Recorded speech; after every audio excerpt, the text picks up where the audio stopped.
Opa, tarde, sou. Vamos nessa então. Vou fazer esse vídeo aqui primeiro explicando sobre algumas considerações importantes que a gente tem que levar em consideração na hora de fazer o CAD. Primeira coisa, já vou direto ao ponto aqui para não enrolar muito o vídeo. É um vídeo curto. Primeira coisa é que a gente segue os padrões de coordenada e de pontos de referência da Robotics. A Robotics, ela tem aqui, ela é a empresa que criou o Darwin, se eu não me engano, é a origem de todas as competições que a gente participa. O SHAP foi feito baseado no Darwin e por isso parte do nosso código ele é baseado nessas referências que eles usam aqui.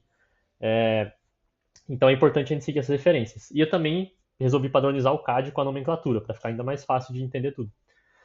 Então, a primeira coisa aqui é que esses arquivos aqui que mostram as referências, ó, cada imagem tem um pedaço do robô e mostra lá qual que é o ponto que a gente tem que definir como origem e como coordenadas para onde tem que ficar cada eixo para cada pedacinho do robô, né? Isso aqui eu deixei tudo lá no Drive, na pasta humanoide robots, então é só acessar que vai ter tudo isso aqui lá.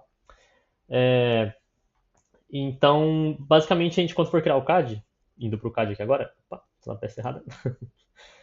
Quando a gente for criar o CAD, a gente vai criar. É bom que a gente sempre siga esse padrão aqui de criar cada uma desses pedacinhos aqui, ó. Se vocês olharem no. Aqui é um pro ankle, um pro pedaço do braço, outro pro outro pedaço do braço, um para pro torso. É bom a gente seguir esse padrão, porque é as peças que estão juntas ali na hora de se movimentar, né? E seguindo esse padrão aqui, eu já criei o CAD, já está lá também na pasta do Android nesse padrão.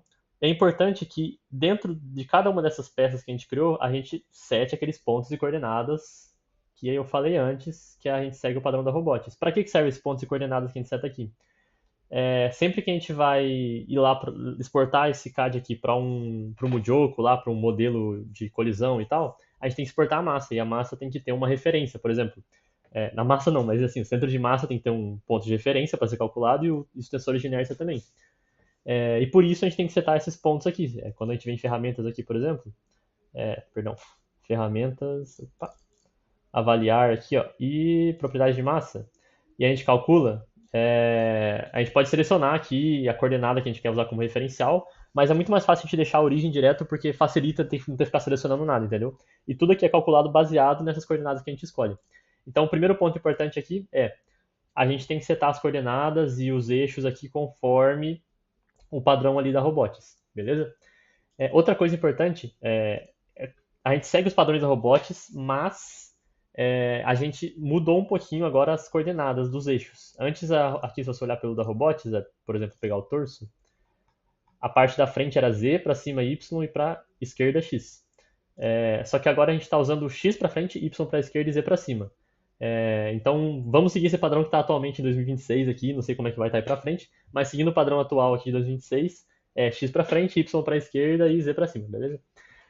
Então, acho que é basicamente isso aqui que eu queria falar desse padrão da Robotics. Tem outra coisa importante? Tem outra coisa importante. Além disso, aqui no CAD, a gente também tem que lembrar que, como eu falei, a gente vai ter que exportar as massas.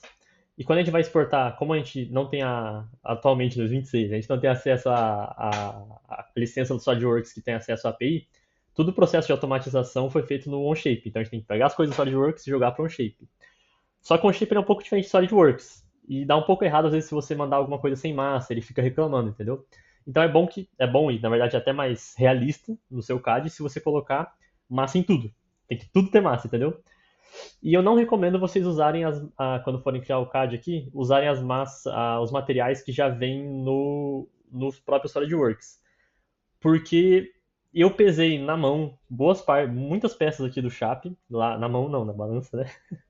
Mas eu pesei praticamente todas as peças do Chape aí que davam para pesar e sempre dava muito diferente do que o material, tipo, dava bem diferente do material que era meio que o para ser o certo aqui no SolidWorks.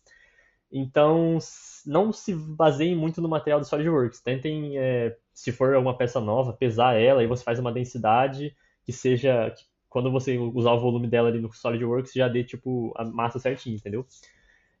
E é importante que todas as peças tenham massa para poder depois exportar para um shape e sair tudo certinho com massa, sem esquecer nada, não dar nenhum erro lá na hora, entendeu? E a última consideração importante aqui, quanto ao CAD, é que. Pô, esqueci qual que é a última mesmo. Assim, Quando a gente vai exportar para um shape, o SolidWorks ele não liga muito se você pegar aqui uma peça e a peça for feita só de superfície, entendeu? Tipo, não for um volume fechado.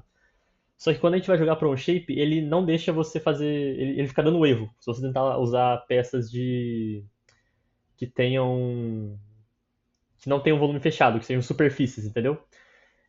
Eu já arrumei aqui no Chapinho o CAD, então eu imagino que pro futuro não vai ter esse problema. Mas tem um outro CAD do Chapinho que eu deixei lá no Drive, que é o antigo. Por exemplo, a CMB, ela era um. Acho que era um arquivo de GrabCAD, não sei. Ela tinha muitos detalhezinhos aqui. Esses detalhezinhos não eram sólidos, eram superfícies. Elas pareciam sólidas. Se você olhava a imagem, parecia um sólido, mas era só um conjunto de superfícies que não estava contando como um sólido aqui na árvore do SolidWorks. E quando você exporta isso lá para um shape, ele sai sem massa, porque não é um sólido, é uma superfície. E eu falei que o shape reclama se o negócio não tiver massa. Então tem que tirar tudo que for superfície e deixar como sólido, perfeito? São essas quatro considerações. Se eu lembrar alguma outra, talvez eu gravo aqui e coloque em cima do vídeo. Mas para a primeira aula é só. Para primeira aula, primeiro vídeo é só reforçar essas considerações antes de ir para frente e não ficar dando problema e ter que ficar voltando, beleza? Fechou?